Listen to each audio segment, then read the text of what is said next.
Assalamu alaikum everyone. As promised, I'm back again with my with another video about the ADC exams.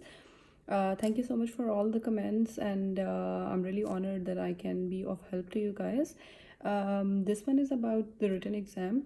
We discussed in the last one a little bit about the written exam and a little bit about the initial assessment process. On the adc.org.au, on that website, the ADC website, you will get this ADC assessment process handbook, which will look something like this. This is an important one. It has all the basic information about the whole process of the exam: initial assessment, written exam, practical exam, the format of the exam. So this is a very important one.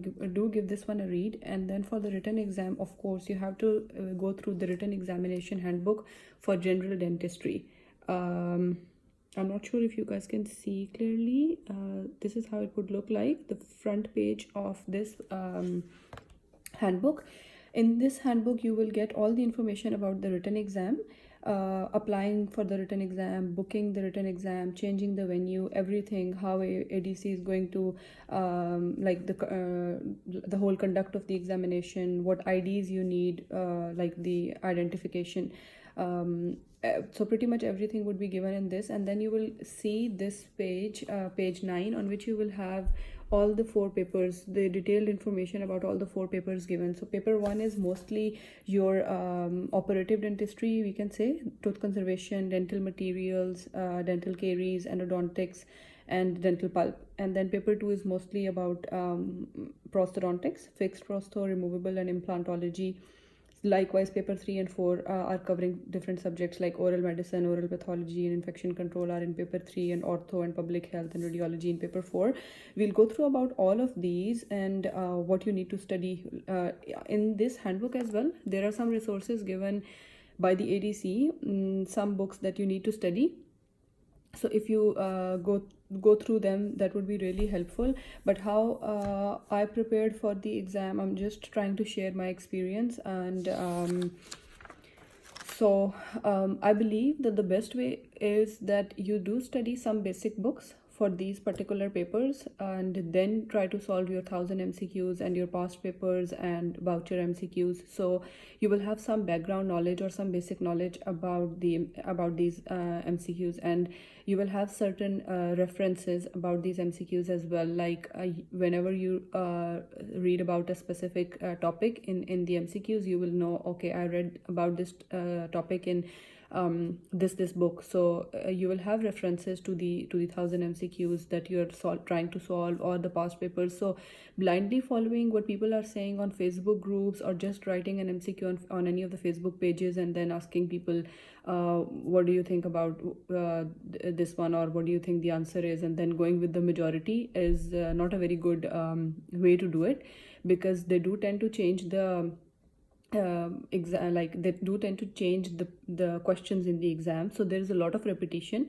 but they do change the papers, and they do change the questions as well. So you need to have some thorough basic knowledge of all these subjects.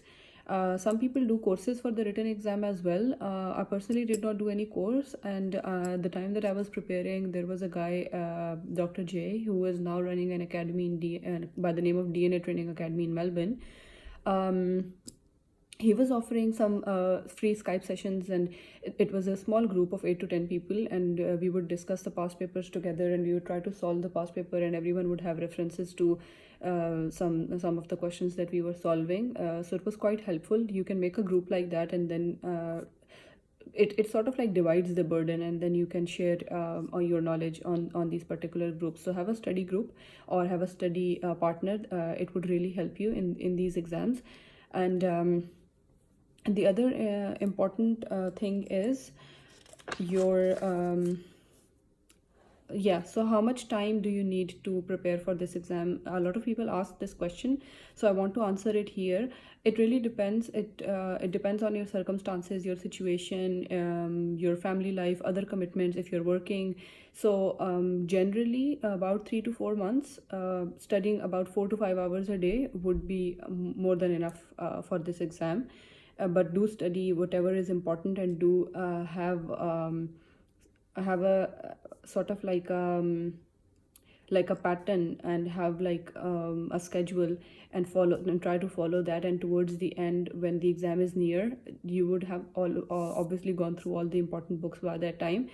At that time you just want to revise in the last month. So there are 4 papers, so in the last month you want to revise everything, all the important things, TG, Odell, the 1000 MCQs, the past papers, important books, or the notes that you might have written from the important books. So 1 week can be for paper 1 and 1 week for paper 2, and then 1 week for paper 3 and 4 respectively. So you would have the last month just for your revision, and then you would have prepared already 3 months before that. So that's a very good way to do it. Starting from paper 1, the books that you need to study for paper 1. So dental materials you can study from any dental materials basic books that you would have studied in your dental school. Phillips or McCabe is a good one. Only the basic stuff like the GIC, composite, amalgam, gold, impression materials, the properties of impression materials, or the properties of materials in general as well, like stress and strain, liners and bases, impression materials that I already said. So you can do it from there. You can do it from a standard book of dental materials, or what you can do is there is this book of basically for operative dentistry. Just give me a second. Mount and Hume. So in Mount and Hume as well, there are some chapters about the dental materials. This is how the front page of the book Mount and Hume would look like. In this, the chapter 11 is glass ionomers, 12 is composite resins, and 13 is amalgam. So that would cover your basic materials, and then you can study about gold and impression materials and liner and bases from another book, Phillips perhaps. And then what else is there in the paper 1? Okay, so dental caries, there is a chapter of dental caries in therapeutic guidelines. That's some must do. And then for the dental pulp and endodontics, you can study the book for endo, which is called Walton or Torah bin Ijad, this one. In this you will have all the basic chapters about endodontics, like chapter 2, 4, 7 and 10 I believe are quite important, or like this is what I wrote at that time, or like whatever I sort of like summarized from these particular books. So these are the important chapters, but of course if you can study the whole book, that's awesome. Go for it. So that will cover your endodontics and dental pulp. And now we have pretty much covered paper 1. So your Mount and Hume, Walton, and your dental materials book, Phillips, McCabe, any book that you have studied in your dental school, and therapeutic guidelines and Odell and past papers and 1000 MCQs. I don't have to repeat it again and again. That is important for all these papers. So for paper 1, these books and all those 5 things that we already discussed in the last video as well. For paper 2, removable prosthodontics, fixed prosthodontics, and implantology. So for removable prosthodontics, there is an RPD book called McCracken, which we studied in our dental school. So you can do that. Only you need to do the components of the removable partial denture, like the major connectors and the minor connectors. So there are in McCracken, I think, first 6 or 7 chapters about the components of RPD. So you can do that, and along with that, surveying it is an important topic, of course, and is an important chapter. Or you can study this bit, the removable partial denture bit, from your this one, removable partial denture. It's a manual.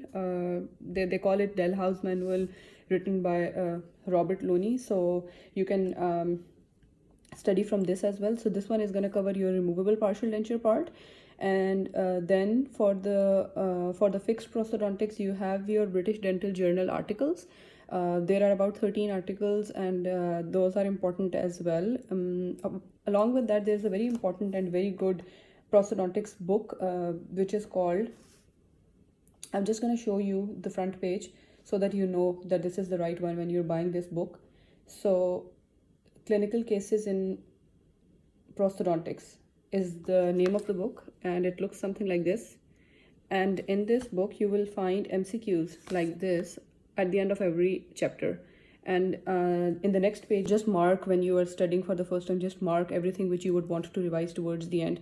So this is an important one. And then there is one last thing left for your paper 2, which is implantology. So for implantology, there is this book called Clinical Problem Solving in Periodontology and Implantology, which looks something like this. So this book is going to cover your implants bit and your perio part as well. So perio actually comes in your paper 4, but this book is good enough for your implants. About 6-7 chapters in this book for implants. Along with that, again the same thing, all of your Boucher and Thousand and past paper and Odell. And then we come towards the paper 3. Paper 3 has a lot of different subjects. So your infection control will be covered by the Australian Dental Association infection control guidelines, the ADA guidelines that are really important. You should know them before appearing in this exam. And if you are an ADA member, you can just log in and download these, or they're, I suppose, available on the OneDrive link by Dr. Muhammad Suleiman, or you can ask around on the Facebook groups as well. So try getting a hang on to these ones. And apart from that, therapeutic guidelines and Odell is going to cover most part of paper 3, because all these subjects, all these topics, they are somewhere given in the therapeutic guidelines, and cases about these topics are given in Odell as well. There was another very important one, which was Color Atlas of Common Oral Diseases. So I'm just quickly going to show that one to you as well. This is the book, Color Atlas of Common Oral Diseases. In this book, you will get lots of pictures and x-rays, images, and because in the exam, you're going to get x-rays and pictures, and you will have images given along with the MCQs. So this one is a really good one, because your brain would tend to remember more if you see a particular image along with like if you're reading about a particular topic. So just give this one a read, and it's a really good one, and it has a lot of information about pretty much all the common oral diseases. So it would cover your oral medicine and oral pathology part, and within the oral pathology, you can study some topics from any of your basic books which you studied in your dental school. Those topics would be your cysts and tumors and your bacterial, viral, and fungal infections. So because this exam is very basic, it is going to judge your basic dental knowledge.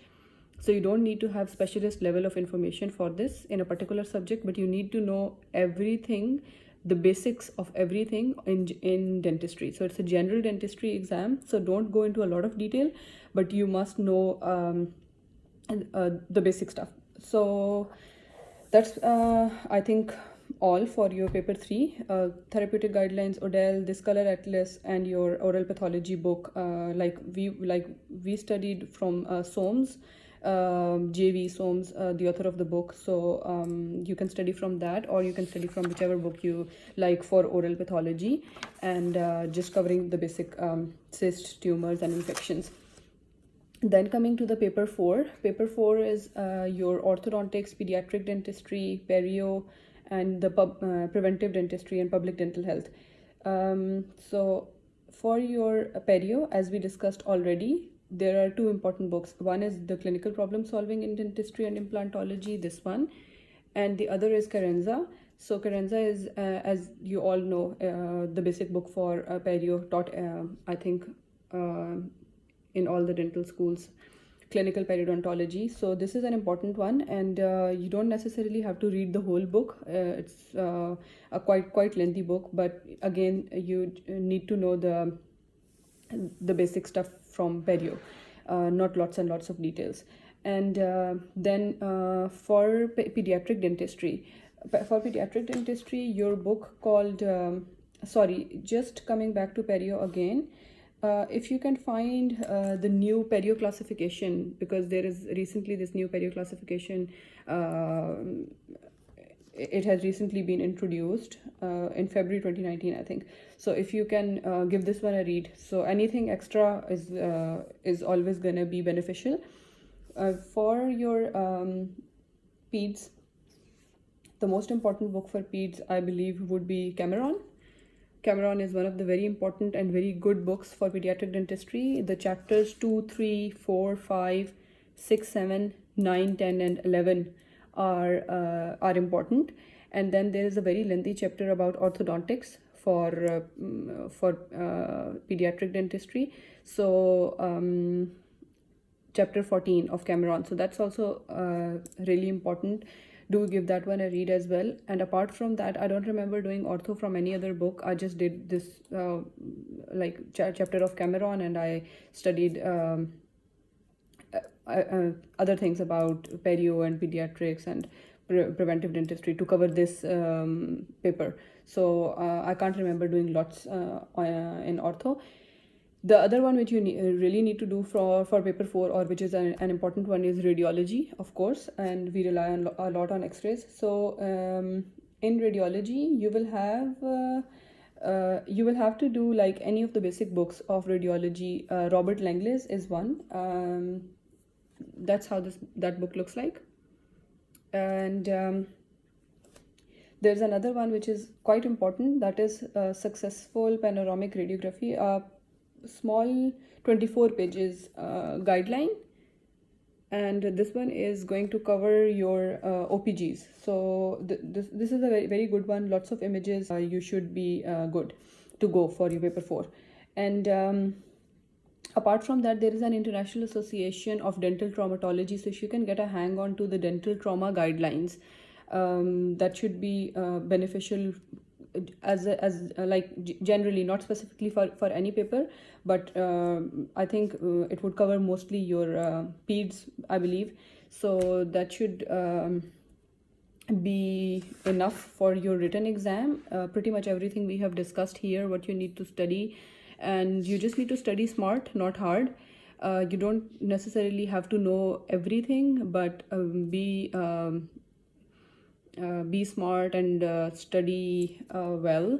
So see lots and lots of images and pictures, because we tend to remember more when we see things, and there is no negative marking in the exam. So if you don't know anything, if you don't know like a particular question, just answer it. Don't leave it or skip it. So that's about it for the written exam. The next video is going to be about the practical exam, the practical exam format, how to get started with your setup, your home setup for the ADC exam, courses, mentoring, what you need to do if you don't have any idea about the exam, or if you have not done any exam like this before, like if you haven't done the UK exam or the Canadian exam. So until then, thank you so very much. Share this video with your friends who might be interested in doing the ADC exams and coming over here and practicing, and take care of yourselves.